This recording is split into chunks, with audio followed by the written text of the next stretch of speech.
علم اور علماء کے فضائل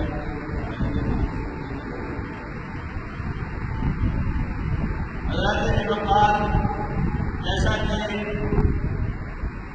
گزشتہ خطبہ جمعہ کے متعلق کے لیے عرض کیا تھا کہ علم سے مراد بالخصوص وہ علم جس کو حاصل کرنے کا اللہ رب الجلال نے حکم دیا ہے اور جناب محمد رسول اللہ صلی اللہ علیہ وسلم نے احادیث میں اس علم سے مراد کتاب اللہ اور سنت رسول اللہ کا اس علم سے مراد دین اسلام اور شریعت اسلامی کا علم ہے اور قرآن کریم کی وہ آیات جن میں اللہ رب الجلال نے جناب محمد رسول اللہ صلی اللہ علیہ وسلم کے بطور معلم و فرائض منصبی کا تذکرہ کیا ہے کہ یتلو علیہم آیاتہ ویزکیہم ویعلمہم الکتاب والحکمہ۔ محمد رسول اللہ صلی اللہ علیہ وسلم کے فرائض منصبی میں سے پہلا فریضہ یہ ہے کہ یتلو علیہم آیاتہ، محمد رسول اللہ صلی اللہ علیہ وسلم اللہ رب الجلال کے حکم کے مطابق اس کی آیات پر تلاوت کرتے ہیں، وَلِيُزَكِّيهِمْ اور اس علم کے لیے، اس کتاب کی آیات کے لیے، اس کتاب کی فہم کے لیے، اس کے ادراک کے لیے ان کا تزکیہ بھی کرتے ہیں، ان کے دلوں کو ان کے باطن کو تیار بھی کرتے ہیں۔ وَيُعَلِّمُهُمْ الْكِتَابَ وَالْحِکْمَةَ اور انہیں کتاب اور حکمت سکھاتے ہیں۔ اور اس بات پر علماء امت کا پوری امت کا اتفاق اور اجماع ہے کہ کتاب سے مراد کتاب اللہ ہے اور حکمت سے مراد محمد رسول اللہ صلی اللہ علیہ وسلم کی سنت ہے۔ جیسا گزشتہ خطبہ میں میں نے یہ حدیث پیش کی تھی کہ من یرد اللہ بہ خیرا یفقہہ فی الدین، اللہ جس کے ساتھ بھلائی چاہتا ہے، جس کے ساتھ خیر چاہتا ہے، اس کی بہتری چاہتا ہے، جس کو کچھ عطا کرنا چاہتا ہے، اللہ اسے دین کی سمجھ بوجھ عطا کر دیتا ہے، دین کی فہم، دین کا ادراک عطا کر دیتا ہے۔ یہ علم اور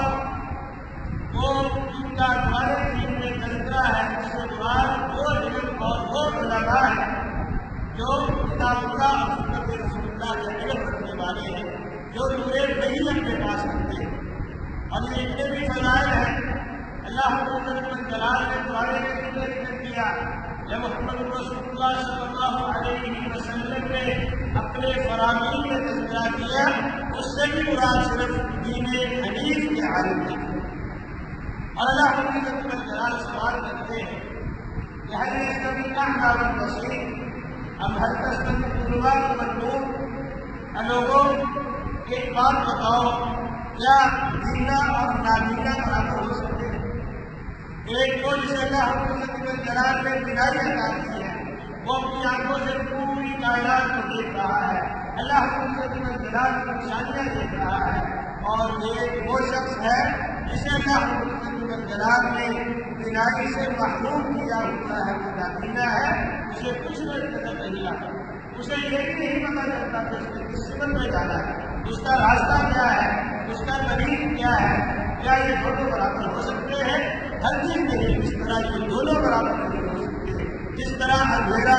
اور روشنی برابر نہیں ہو سکتے، اسی طرح عالم اور جاہل برابر نہیں ہو سکتے۔ ایک وہ مسلمان جس کے پاس نور دہی میں سے کچھ ہے، جس کے پاس کتاب اللہ اور سنت رسول اللہ کا علم ہے، اور ایک وہ مسلمان جو کتاب اللہ اور سنت رسول اللہ کے علم سے بالکل بے بہرا ہے، ناآشنا ہے، یہ کبھی بھی برابر نہیں ہو سکتے۔ یہ میرا یا کسی دانشور کا قول نہیں ہے، یہ اللہ رب الجلال کا فرمان ہے، یہ اللہ رب الجلال کا فرمان ہے۔ اللہ رب الجلال نے بتایا ہے کہ یرفع اللہ الذین آمنوا والذین اوتوا العلم درجات، اللہ جلال اہل علم کو درجات عطا کرتے ہیں، منزل عطا کرتے ہیں، رفعتیں عطا کرتے ہیں۔ اس لیے یہ ذہن کر لینا چاہیے ہر انسان کو، ہر مسلمان کو، ہر مسلمانوں کو اس دنیا میں رہنا چاہتا ہے، یہ کل قیامت کے دن اللہ جلال کے دربار میں شروع چاہتا ہے تو اس کا طریقہ اللہ جلال کے حکم فاعلن اس پر عمل کرنا ہوگا، علم حاصل کرنا ہوگا، کتاب اللہ اور سنت رسول اللہ سے آگاہی حاصل کرنی ہوگی، پھر اللہ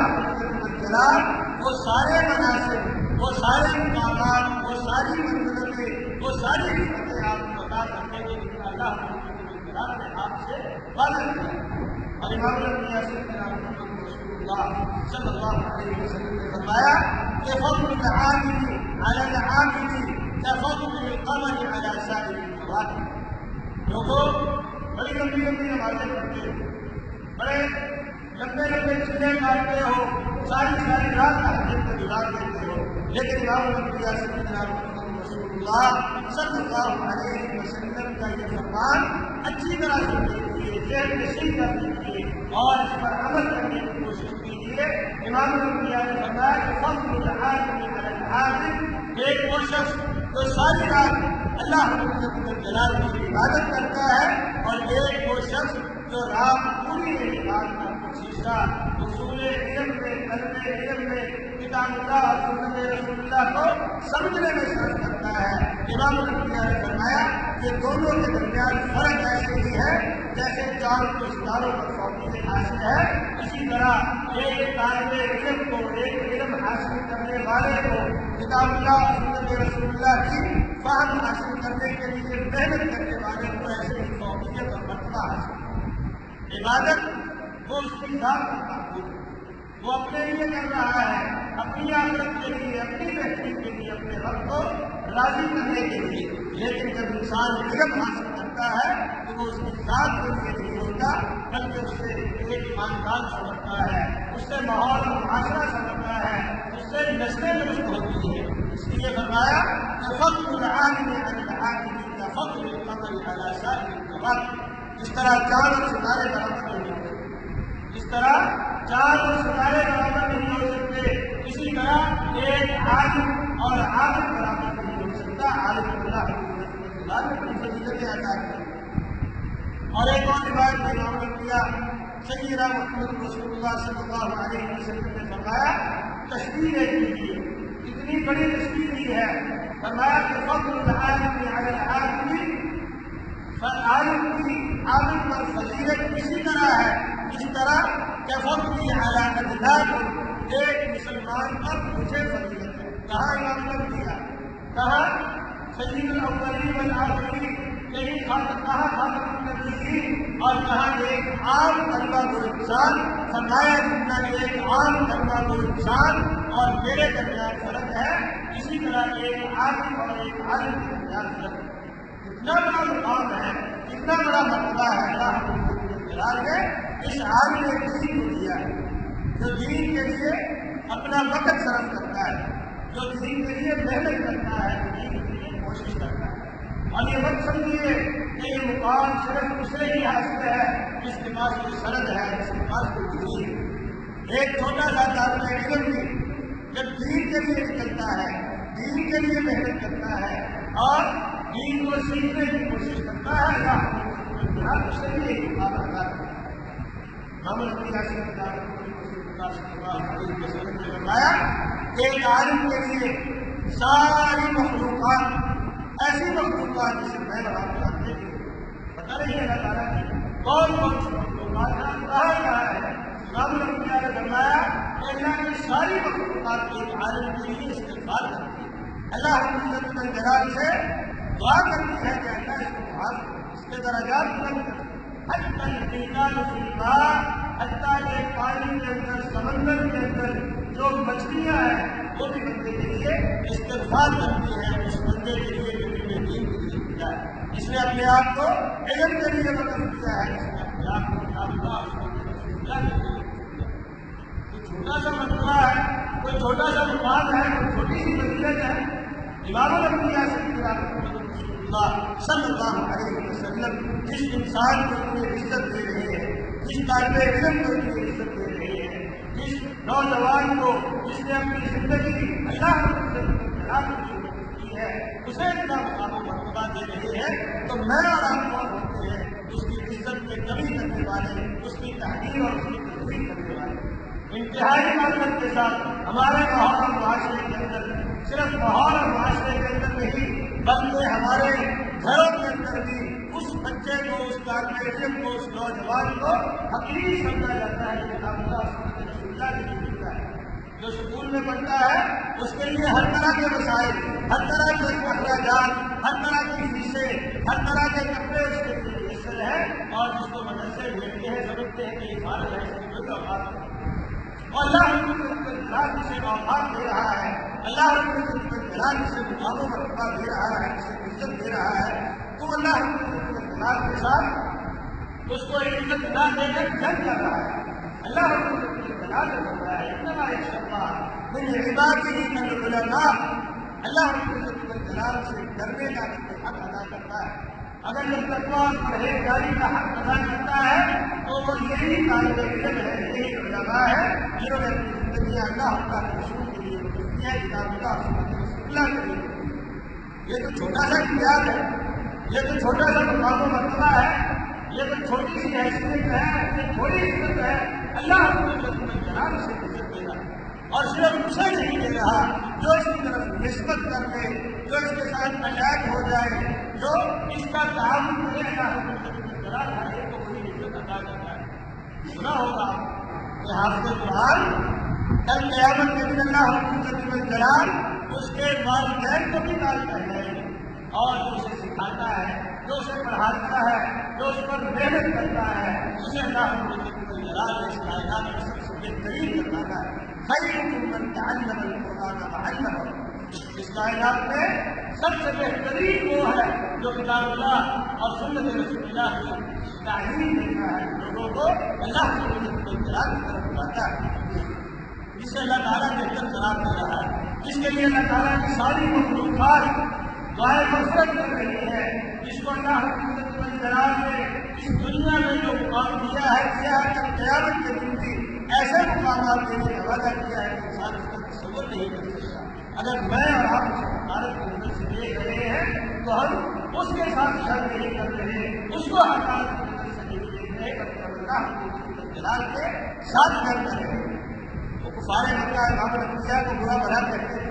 امام الانبیاء کی تکذیب کرتے تھے۔ اللہ رب الجلال نے کیا فرمایا تھا؟ فَإِنَّهُمْ لَا يُكَذِّبُونَكَ وَلَٰكِنَّ الظَّالِمِينَ بِآيَاتِ اللَّهِ يَجْحَدُونَ، یہ تجھے جھوٹا نہیں کہہ رہے، یہ تیری تکذیب نہیں کر رہے، یہ تیری تحقیر اور تیری توہین نہیں کر رہے، وَلَٰكِنَّ الظَّالِمِينَ بِآيَاتِ اللَّهِ يَجْحَدُونَ، اصل میں اللہ رب الجلال کی آیات کا ہمت نہیں کرتے، اللہ رب الجلال کے ساتھ پنگا لیتے، اللہ کے ساتھ ماتھا لگانے کی ہمت نہیں پڑتی، اس لیے ان علماء کو اور ان طلاب علم کو نشانہ بناتے ہیں، دین کے دلوں کو نشانہ بناتے ہیں، اور یہ جو دین کی نماز قائم ہے انہیں نشانہ بناتے ہیں۔ پتہ ہے اللہ رب الجلال کے ساتھ پنگا لیا، اللہ رب الجلال کے ساتھ ماتھا لگایا تو وہ جباروں کا ہار ہے اور شدید عقاب ہے، اور اس کا یہ اعلان ہے کہ ان نمک شرم شدید، لیکن یہ بھول جاتے ہیں کہ ان کے ساتھ پنگا لینا یہ بھی اللہ رب الجلال کے ساتھ پنگا لینا، ان کی تحقیق کرنا یہ اللہ رب الجلال کے ساتھ یہ اعلان جنگ ہے۔ اللہ رب الجلال نے مجھ سے کچھ میں بتایا کہ جب بندہ میرا بندہ میرے قریب ہوتا ہے، نوافل کے ساتھ فرائض سے ہٹ کر فرائض ادا کرتا ہے، اس کے بعد نوافل ادا کرتا ہے صرف اس لیے کہ پروردگار کی محبت حاصل ہو جائے، اللہ رب الجلال فرماتے ہیں کہ میں اس کا ہاتھ بن جاتا ہوں جس سے وہ پکڑتا ہے، میں اس کے کان بن جاتا ہوں جس سے وہ سنتا ہے، میں اس کی آنکھیں بن جاتا ہوں جس سے وہ دیکھتا ہے، میں اس کے پاؤں بن جاتا ہوں جس سے وہ چلتا ہے۔ مکمل طور پر اللہ رب الجلال کی ذمہ داری ہے، اور اللہ رب الجلال نے ایک اور حدیث میں حدیث قدسی میں فرمایا جب قیامت کے دن اللہ رب الجلال کے دربار میں بندہ جائے گا، اللہ رب الجلال فرمائیں گے اے بندے میں پیاسا تھا، میں نے تم سے مانگا تھا، تم نے مجھے پانی نہیں دیا، میں بھوکا تھا، تم سے روٹی مانگی تم نے مجھے مجھے روٹی نہیں کھلائی، میں بنانا تھا، میرے پیچھے کپڑے مانگے تھے، مجھے کپڑے نہیں ملے۔ اللہ تعجب سے کہے گا اے میرے پروردگار، تو بادشاہوں کا بادشاہ ہے، تو مالک ملک ہے، مجھے کس چیز کی ضرورت ہے؟ اللہ جلال فرمائیں گے میرا خدا بندہ میرے پاس آیا، وہ پیاسا تھا، اس نے مجھ سے پانی طلب کیا تھا، مجھے پانی نہیں پلایا، انہیں اسے نہیں نکال دیا، مجھے نکال دیا۔ غلام بھوکا تھا، اس نے مجھ سے کھانا مانگا تھا، انہیں انکار کیا تھا، انہیں اسے انکار نہیں کیا، مجھے انکار کیا۔ یعنی اللہ جلال ایسے بندے کی جو اپنی زندگی کو اللہ کے لیے وقف کر دیتا ہے، کتاب اللہ سنت رسول اللہ کی تعلیم کے لیے وقف کر دیتا ہے، اللہ جلال کی مرضی معلوم کرنے کے لیے اپنی ساری صلاحیتیں وقف کر دیتا ہے، اللہ جلال اپنے سارے معاملات کو نہیں دیتا ہے۔ اور اس سے بڑھ کر اللہ جلال کی عبادت جس کے لیے ہم بارے کرتے ہیں، جس کے لیے ہم دنیاوی تعلیم حاصل کرتے ہیں، جس کے لیے ہم پیسہ اکٹھا کرتے ہیں، جس کے لیے ہم اپنا جذبہ اپنی زبان کو مضبوط کرتے ہیں، اللہ جلال نے فرمایا وعد اللہ الذین آمنوا منکم وعملوا الصالحات لیستخلفنهم فی الارض کما استخلف الذین من قبلهم وليمكنن لهم دینهم الذی ارتضی لهم وليمكننهم من بعد امنا يعبدونني لا يشركون بي شيئا۔ لوگوں دنیا میں اپنی حکومت قائم کرنے کے لیے، اپنا تسلط قائم کرنے کے لیے، اپنی اوزراہٹ قائم کرنے کے لیے تم ہر طرح کے استعمال کرتے ہو۔ اللہ سے پوچھو ادارہ نے کیسے کرنا ہے، اللہ تعالیٰ آپ کو بڑا ہی آسان راستہ بتا رہا ہے۔ نہ لوگوں کے منتیں کرنی پڑے گی، نہ لوگوں کے گھر پر جانا پڑے گا، نہ کے آدمی کے پاس جا کر ووٹ مانگنا پڑے گے، نہ کسی چوڑے کے معیار میں منہ ٹوٹنے پڑے گے ووٹوں کے لیے، بس اللہ بڑا ہی آسان راستہ بتا رہے ہیں۔ الذین آمنوا الصالحات، تو اللہ تعالیٰ نے مجھے نہیں کیا، ایمان لے آؤ اور اس کے مطابق زندگی گزارو، اس کو سمجھ لو، اس کا ادراک حاصل کر لو، اس کا فہم حاصل کر لو، اللہ جلال کی مرضی معلوم کر لو۔ اللہ جلال فرماتے ہیں لیستخلفنہم فی الارض، اس کائنات میں تمہاری حکومت قائم کر دے، اس کائنات میں تمہیں حاکم بنا دے گا، تمہارا تسلط اللہ قائم کر دے گا، تمہیں حکومت کے لیے کسی کے در پر جھکنے کی ضرورت نہیں ہے، کسی کی چاپلوسی کی ضرورت نہیں ہے، اپنے پروردگار کی چاپلوسی کر کے دیکھو، اس کے سامنے جھک کے دیکھو، اس کی مرضی کے مطابق زندگی گزار کر دیکھو، اور یہ وعدہ تمہارے ساتھ ہی نہیں ہے۔ آدم علیہ السلام سے لے کر جناب محمد رسول اللہ صلی اللہ علیہ وسلم تک ہر اس انسان کے لیے ہے جو اللہ جلال کی مرضی کے مطابق زندگی گزارتا ہے، دین کو سمجھتا ہے اور اس کے لیے اپنے آپ کو وقف کرتا ہے۔ اور آپ اچھی طرح جانتے ہیں تو غلط اللہ تعالیٰ کی سنت اور اس کا طریقہ کبھی تبدیل نہیں ہوتا۔ یہ نہیں ہو سکتا کہ دو نیکی کرنے والے ہو، ایک بندہ جنت میں بھیج اور دوسرے کو جنت میں بھیج۔ یہ نہیں ہو سکتا کہ دو مشرک ہو، ایک بندہ جنت میں بھیج اور دوسرے کو جنت میں بھیج۔ غلط طریقے کی سنت نہیں، اللہ تعالیٰ کا جو طریقہ ہے عدم سے لے کر ابد تک ایک ہی ہے، اور اس کا یہ وعدہ ہے اور اس کی یہ سنت ہے کہ لیستخلفنہم فی الارض، تمہیں زمین کا خلیفہ بنا دے گا، تمہیں حکومت عطا کر دے گا، تمہیں حاکم بنا دے گا، کہ تمہیں حکومت حاصل کرنے کے لیے امریکہ برطانیہ کے سامنے گھٹنے نہیں ٹیکنے پڑیں گے، جا کر ان کی منتیں نہیں کرنی پڑیں گی، لوگوں کے دروازے نہیں کھٹکھانے پڑیں گے، اور اس کے اللہ دینداروں کے لیے اس میں سبق ہے، دینی جماعتوں کے لیے اس میں سبق ہے، ہر دینی جماعت کے لیے خواہش ہے ہمارا جتھا مضبوط ہو، ہمارا جھنڈا سب سے بلند ہو۔ اللہ جلال نے فرمایا تو اللہ پر ایمان لے آئے اور اس پر عمل کر لے۔ اللہ